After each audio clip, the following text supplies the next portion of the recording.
everyone, I am Leslie D. Sarael, 18 years old, taking up Bachelor of Science in Social Work F4. Today we will going to discuss about communication channels. So what are communication channels? Well, communication channels is a form of media that enables you to interact with one or many people. It is also the pathway for communicating. We'll be looking at a whole range of different communication channels for this discussion. So make use of your ear to listen, eyes to witness, mind to learn and understand, and engrave it in your heart. So what are you waiting for? Today I will be discussing the 5 communication channels and give some examples. First, what is face-to-face communication? Face-to-face communication is the distinction of being able to see other party or parties in a conversation. It allows for a better exchange of information since both speaker and listener are able to see and interpret body language and facial expression. It also involves not just visual communication, not just this auditory sound of your voice, not just the kinesthetic touch part of it, but also it has immediacy where you see other person as a whole person. They are right in front of you. But in times of this, that we are still under COVID-19 pandemic, face-to-face communication is restricted because communicating face-to-face might bring you in danger, especially if the person you're talking to is infected of the virus. So, it's a no-no. And I would really not recommend this kind of communication unless there is social distancing, but then again, it's better to just call them or video chat them. It's safer that way. So next is video communication. What is video communication? Video communication refers to the transmission of information via live video streaming or through video sharing. With this form of communication, information senders and recipients are able to interact using both audio and video. A video has almost all the features of live face-to-face communication, but it has a few differences, and of course, you can reach out and touch people. But most of the other aspects of face-to-face communication are preserved through video. So far, this video communication is very useful. This kind of communication channel is much safer than the face-to-face communication. There is an example of video communication, which is video chatting or video conferencing. The first concept of video conferencing were developed in the 1870s as a part of an extension of audio devices. The first actual developments of the video telephone began in the late 1920s with the A&T Company Bell Lamps and John Logie Baird. AT&T experimented with video phones in 1927. Even before the COVID-19 pandemic, it is made working remotely from home a necessity for many people. Video conferencing was an important part of many businesses. However, as the current circumstances have dictated, it can also play an important role for those of you who are staying at home far from the usual. Along with conducting businesses, many tough video chat apps allows you to chat with friends, stay in touch with beloved family members, organize a virtual parties, and so much more. But with so many of these video chat apps now available for your use, it may be difficult knowing which one would best suit you. So these are some examples that you can use, especially that there are quarantines and lockdowns due to the COVID-19 pandemic.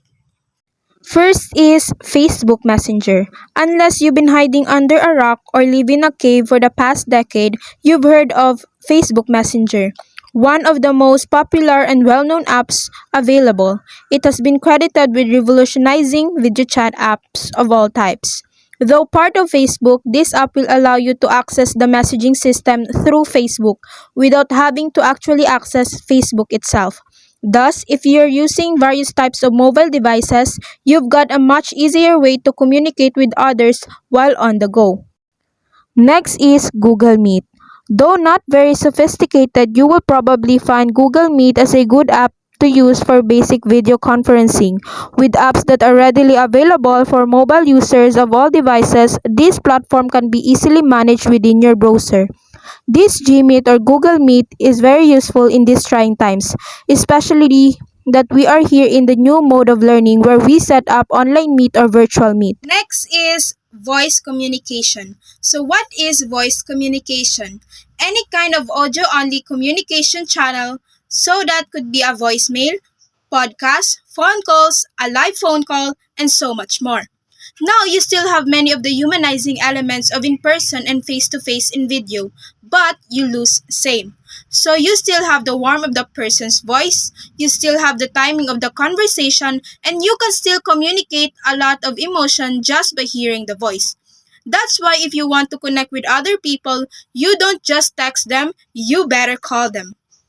Telecommunication. The history of telecommunication began with the use of smoke, signals, and drums in Africa, Asia, and America. In the 1790s, the first fixed semaphore system emerged in Europe. However, it was not until 1830s that electrical telecommunication system started to appear.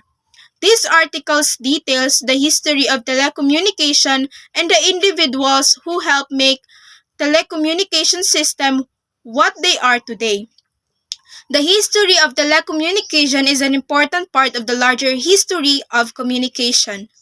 Due to the COVID-19 pandemic, it is also a very good way to communicate through calling and voice mailing. There are some of the examples of using voice communication. So here it is. First example is voice mailing or voice messaging. Voice messaging is a computerized method of storing and manipulating spoken recorded messages that is accessible to users from any touchtone phone 24 hours a day. A voice messaging system can be easily accessed by local, remote, or mobile users via landlines or cellular phones. Messages may be created in a user's voice mailbox and then transported to another voice mailbox in a manner similar to the email process. Next example is phone calls. Phone calls create stronger relationship, foster clear communication.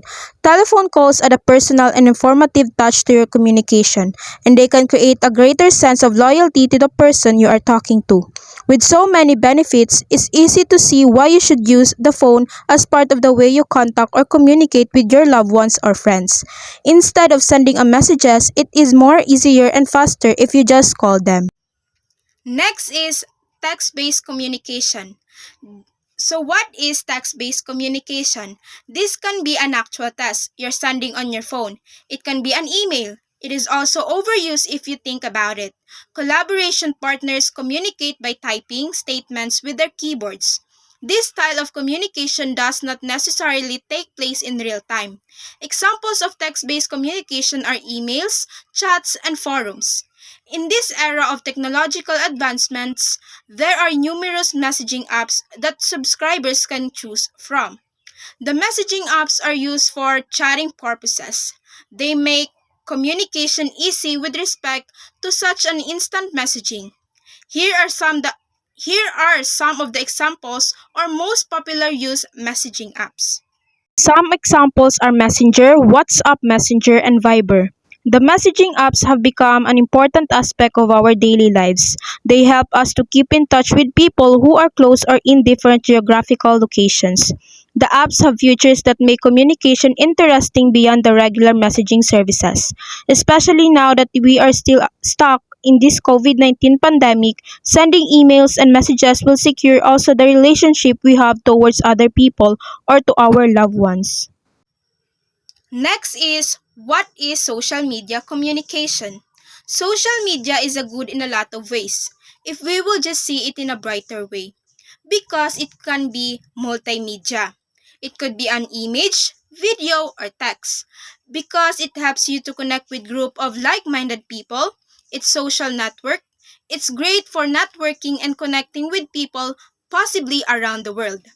The evolution of social media has been fueled by the human impulse to communicate and by advances in digital technology. It is a story about establishing and nurturing personal connection at scale. So here are some of the most used apps in today's times. Some examples are Facebook, Twitter, and Instagram. It is a website which allows users who sign up for free profiles to connect with friends, work colleagues, or people they don't know online. It allows users to share pictures, music, videos, and articles, as well as their own thoughts and opinions. So that would be the communication channels. Effective communication has always been the key to a healthy relationships. During the mandatory quarantine, many individuals are working from home. The most obvious changes is that we have less interaction overall with people outside, and we spend more time on Zoom, Skype, and other media platforms. A positive is that many are becoming better at using communication technologies, which may be more beneficial on moving forward.